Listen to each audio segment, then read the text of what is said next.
Kebocoran data pribadi kembali terjadi di tanah air. Adanya 279 juta data pribadi warga Indonesia yang bocor dijual secara online di forum hacker Raid Forums. Kementerian Komunikasi dan Informatika menyebut data yang bocor identik dengan data BPJS Kesehatan. Kebocoran data adalah suatu kondisi di mana data pribadi yang bersifat sensitif secara tidak sengaja terekspos atau bisa diakses oleh pihak lain yang tidak salah. Ancaman ini dapat terjadi melalui situs website, email, hard drive, ataupun laptop. Pada kesempatan ini, kasus yang diambil adalah kebocoran data pribadi BPJS Kesehatan sebanyak sekitar 279 juta data. Akibat kebocoran data tersebut, sekitar 279 juta data warga Indonesia, termasuk mereka yang sudah meninggal dunia, diduga diretas dan dijual di forum online. Data itu diduga berasal dari Badan Penyelenggara Layanan Kesehatan, yaitu BPJS Kesehatan. Pemerintah Indonesia telah melakukan berbagai langkah antisipatif untuk mencegah penyebaran data lebih luas dengan mengajukan pemutusan akses terhadap tautan untuk mengunduh data pribadi tersebut. Data tersebut dijual oleh pengguna forum berbagi database yaitu Raid Forums. Data yang tersedia pada forum tersebut termasuk data penduduk Indonesia yang sudah meninggal dunia. Selain itu, juga terdapat 1 juta contoh data gratis yang diuji dan sebanyak 20 juta data memiliki foto personal.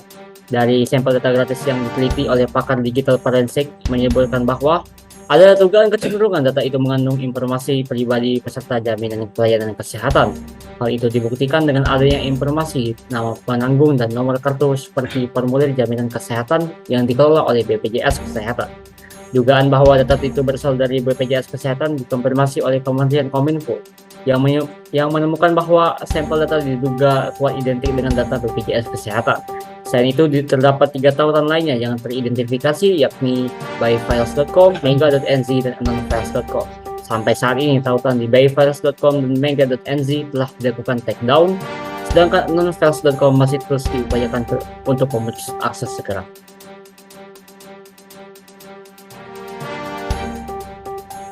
BPJS, Kominfo, dan BSSN meminta maaf kepada seluruh masyarakat Indonesia atas kelalaian yang mengakibatkan kebocoran data. Kementerian Kominfo melakukan pemanggilan terhadap Direksi BPJS Kesehatan sebagai pengelola data pribadi yang diduga bocor untuk proses investigasi secara lebih mendalam, sesuai amanat PP 71 tahun 2019. Regulasi tentang penyelenggaraan sistem dan transaksi elektronik atau PP PSTE dan Peraturan Menkominfo Nomor 20 tahun 2016 tentang perlindungan data pribadi dan sistem elektronik mewajibkan penyelenggara sistem elektronik atau PSE yang sistem elektroniknya mengalami gangguan serius akibat kegagalan perlindungan data pribadi untuk melaporkan dalam kesempatan pertama kepada Kementerian Kominfo dan pihak berwenang lain. UU yang terkait dalam kasus ini yaitu di pasal 15 UU ITE yang berbunyi penyelenggara sistem elektronik harus menyelenggarakan sistem elektronik secara andal dan aman, serta bertanggung jawab terhadap beroperasinya sistem elektronik sebagaimana mestinya. PP 71 tahun 2019 pasal 24 ayat 1. Penyelenggara sistem elektronik atau PSE wajib memiliki dan menjalankan prosedur dan sarana untuk pengamanan sistem elektronik dan dalam menghindari gangguan, kegagalan, dan kerugian. Ayat 2. PSE wajib menyediakan sistem pengamanan yang mencakup prosedur dan sistem pencegahan dan penanggulangan terhadap ancaman dan serangan yang menimbulkan gangguan, kegagalan, dan kerugian. Ayat 3. Dalam hal terjadi kegagalan atau gangguan sistem yang berdampak serius sebagai akibat perbuatan dari pihak lain terhadap sistem elektronik, PSE wajib mengamankan sistem elektronik dan atau dokumen elektronik dan segera melaporkan dalam kesempatan pertama kepada aparat penegak hukum dan kementerian atau lembaga terkait. Ancaman hukum dalam kasus ini yaitu Joni G. Plate mengatakan, ancaman hukuman bervariasi dari tingkat kesalahan, mulai dari hukuman badan 4 tahun sampai 6 tahun pidana, maupun hukuman denda 4-6 miliar rupiah setiap kejadian. Dan apabila terjadi kesalahan, maka dikenakan sanksi 2% dari total pendapatan tahunannya.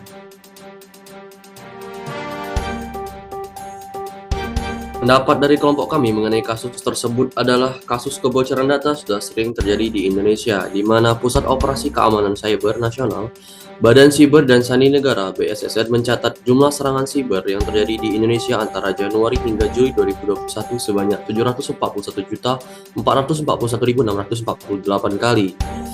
Untuk itu, kami menganggap bahwa perlu adanya konsentrasi lebih pada cyber security. di mana cyber security merupakan bagian dari program yang harus melekat, bahkan di depan terkait proses infrastruktur maupun teknologi. Indonesia sendiri kekurangan talenta cyber security dibanding perkembangan digital dan kebutuhan. Pentingnya program upscaling untuk meningkatkan kemampuan cyber security terkait dengan talent dan literasi publik. Kami juga ingin menanggapi mengenai penanganan dari kasus kebocoran data, di mana pemerintah dalam hal ini Kementerian Kominfo melakukan penanganan dugaan kebocoran data terhadap 36 penyelenggara sistem elektronik PSE sejak 2019 sampai 31 Agustus 2021. Dari jumlah tersebut, 31 kasus telah selesai dilakukan investigasi dalam perincian 4 PSE telah dikenai sanksi teguran tertulis, 18 PSE diberikan rekomendasi kasus teknis peningkatan tata kelola data dan sistem elektronik, sedangkan 9 PSE lainnya dalam proses pemberian keputusan akhir terkait sanksi. Upaya pengawasan kepatuhan terhadap pengelola sistem Peduli Lindungi, pihak yang mengelola data, serta para pengguna akan terus dilakukan oleh Kementerian Kominfo dengan berkoordinasi bersama Kementerian Kesehatan, BSSN, serta pihak terkait lainnya. Sedang terhadap pelaku kejahatannya dikenakan sanksi pidana sesuai ketentuan UU ITE. RUU Perlindungan Data Pribadi merupakan instrumen hukum yang disusun untuk melindungi data pribadi warga negara dari praktik penyalahgunaan data pribadi sebagaimana disebutkan di atas. RUU Perlindungan Data Pribadi merupakan instrumen hukum yang perlu segera hadir di dalam sistem hukum di Indonesia.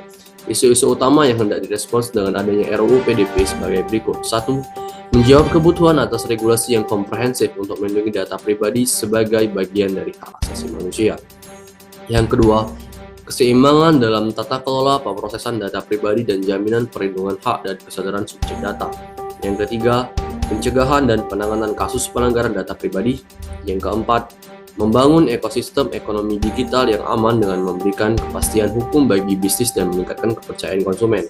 Yang terakhir, kesetaraan dalam aturan PDP secara internasional yang mendukung pertumbuhan ekonomi digital melalui pengaturan cross-border data flow. Demikian yang dapat kami sampaikan dari kelompok kami mengenai kasus kebocoran data pada BPJS Kesehatan. Wassalamualaikum warahmatullahi wabarakatuh.